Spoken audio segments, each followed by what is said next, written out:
This is your brother Yuanathan.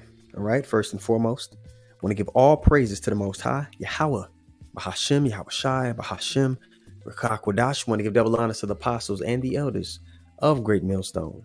And I want to say shalom to all the brothers and, of course, the few sisters who are pursuing the truth in sincerity. All right, may the blessing of election be upon your house.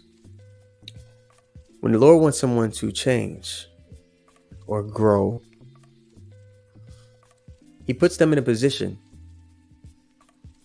to where they have to honestly look themselves in the mirror with honesty. A lot of us, especially in our walk, we've been in that position before. A lot of you are in that position before you come into the truth. Because a lot of people have an inflated sense of self-worth. And their sense of self-worth comes from things that are not spiritual at all. Our value comes from our usefulness to the Lord and His mission. All right?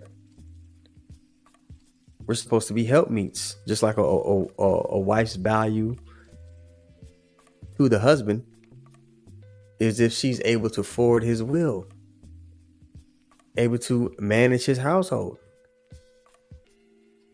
echo, his sentiment, echo what he's about to the children. And like it talks about in Jeremiah, the 3rd chapter, we're married unto the Lord. He's our husband.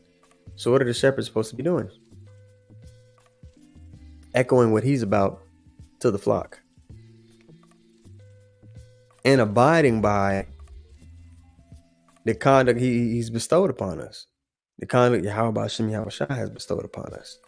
All right, so I want to go to 2 Corinthians, the 13th chapter, and we're going to start at the top.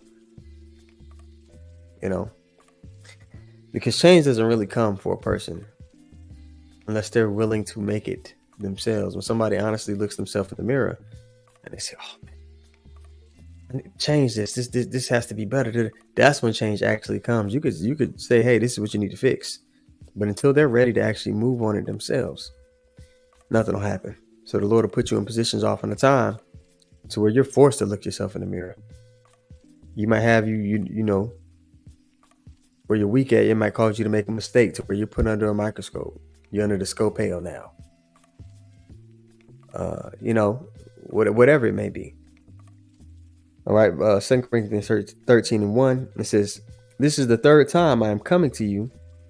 In the mouth of 2 or 3 witnesses shall every word be established." So Paul is quoting in Deuteronomy. Dang it, where is it at? It's in Deuteronomy, the 19th chapter. Let me just go get it really quick. Deuteronomy 19 and 15. All right, and this is in the NLT. I'll read it. It says, "You must not convict anyone of a crime on the testimony of only one witness. The facts of the case must be established by the testimony of 2 or 3 witnesses." Because everybody, you're going to see it from different angles 2 or 3 times. All right. So Paul is comparing his 3 visits, his 3rd visit, to 2 or 3 witnesses. The first couple of times he came, he laid down the foundation that this is what's expected, this is how you should be. While he was there, he was scoping out the church, man, those who were operating in a righteous fashion and those who weren't. And by this 3rd visit, man, he should see growth. And those who despise the instruction they received before and then don't grow, he goes on to say that he's not going to spare. Let's continue on reading here. We'll just start from the top. "This is the 3rd time I am coming to you. In the mouth of 2 or 3 witnesses shall every word be established. I told you before and foretell you as if I were present the 2nd time. And being absent now, I write to them which heretofore have sinned, and to all other that if I come again, I will not spare." So he was just going into the fact, there were people among the Corinthians, the church there, that were just going off, man. So he's writing to them again, "Hey, the shit better be cleaned up by the 3rd time I come back. I'm not going to spare." Okay. And actually, let me switch over and I'm gonna read 2 Corinthians 13 in the NLT version. Let me see here, guys. Bear with me really quick. All right, so this is 2 Corinthians 13 and 3 in the NLT. This cracks me up a little bit. It says, I will give you all the proof you want that the Mashiach speaks through me. The anointed is not weak when he deals with you. He is powerful among you. Although he was crucified in weakness, he now lives by the power of God. We too are weak, just as Christ was. But when we deal with you, we will be alive with him and will have God's power. So when judgment comes down from the Lord, man, you got to remember, he's not coming from that, that the meekness that he came when he was walking the face of earth and he was able to be crucified by the Romans. No, he's dealing with you from a position of authority. So when the Lord puts you in that position where you have to look yourself in the mirror, man, sometimes, it could be for that. And sometimes it could just be, hey, I'm judging this nigga because he's wicked. So, you might not necessarily just be being a complete demon, but there might be some things that need to be cleaned up. And the Lord will put you in a position where you need to look at yourself in the mirror, man, and be honest with yourself. What do you need to fix?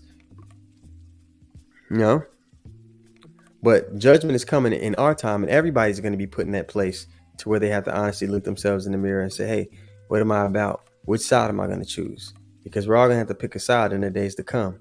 Whether you're going to go the way of righteousness, which leads to life, which is going to be a straight path, straight in the sense of difficulty. And, you're going to have the other ways, which may be gratifying to the flesh for a time, but lead to destruction. You see? Let's continue on here in verse, I'll just read in 4 again. All right, so 2 Corinthians 13:4. Although he was crucified in weakness, he now lives by the power of God. We too are weak, just like the Mashiach was. But when we deal with you, we will be alive with him and will have God's power. Right now, okay, let me just break that down first. Paul, when he went there, they were unimpressed by him in Corinth. But they were impressed by displays of power and majesty. Now, when the Mashiach came, man, a lot of people, they were like, him? He's supposed to be because he came in that meekness, the same way we do now. But now that he's risen with the Father, he's in a position of authority, man, a position of power.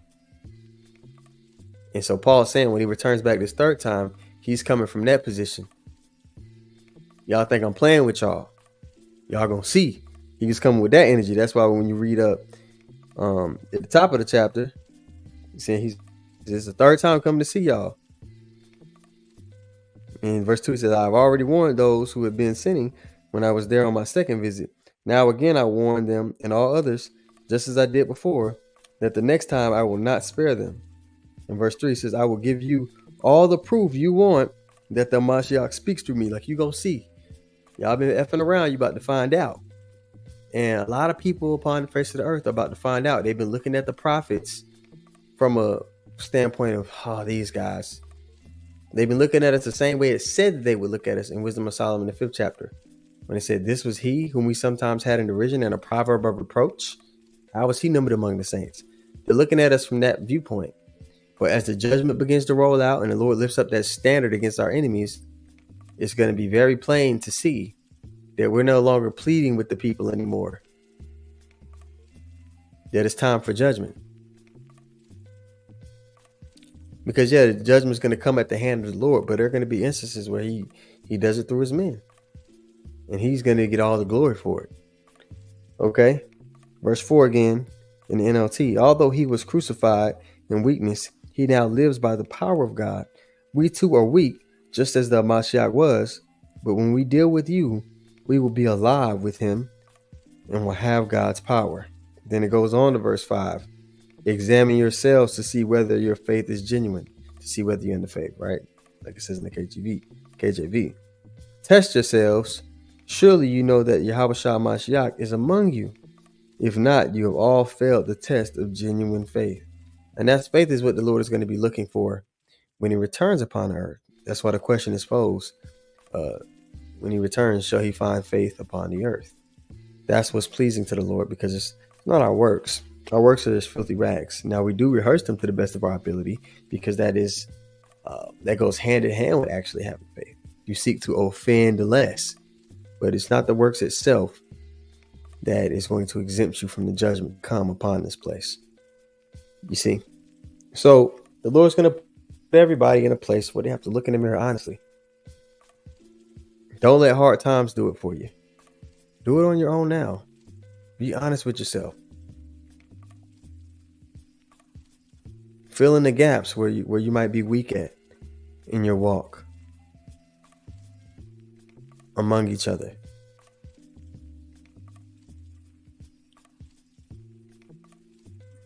This test that's coming upon earth, it shouldn't be a pop quiz to you in the know. But to many Israelites, it's still this judgment time of Jacob's trouble. It's just for them, it's still going to be a pop quiz because their leaders have given them a false gospel. But for you who know, do the work now. Seek righteousness, seek meekness, so that you may be hid in the day of the Lord's anger. All right. So with that being said, Abaraz's the lesson was edifying. Just something quick. Want to give our praises once more to Yahweh, Bahashem, Yahweh Shai, Bahashem, Rakah Kodash. Want to give double honor to the apostles and the elders of Great Millstone. And I want to say shalom to all the brothers and, of course, the few sisters who are pursuing this truth and sincerity. All right. May the blessing of election be upon your house. Shalom.